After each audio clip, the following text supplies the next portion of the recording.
We families know how our loved ones can be deeply affected by certain events and difficult situations, like changes in routine, cuts to services, or simply ordinary life events. In rare cases, these difficulties might lead to a crisis.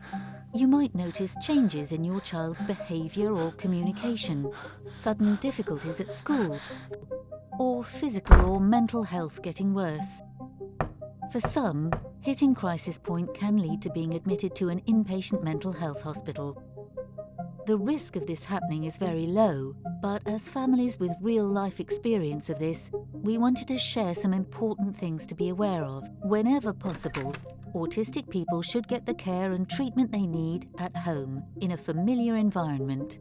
This is an NHS approach in England called Homes Not Hospitals, and is backed up by the Mental Health Code of Practice.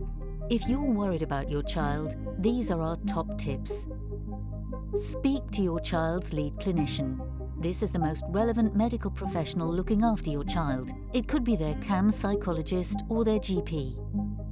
Ask about your local authority's Dynamic Support Register. This is a list kept with appropriate consent so that they know who might need emergency help and can arrange this quickly.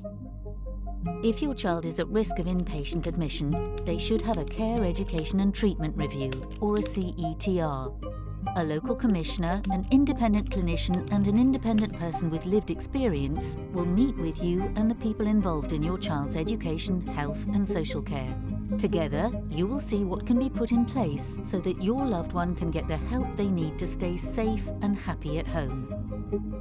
If you need further support and advice, contact the National Autistic Society's Inpatient Mental Health Service on the NAS website.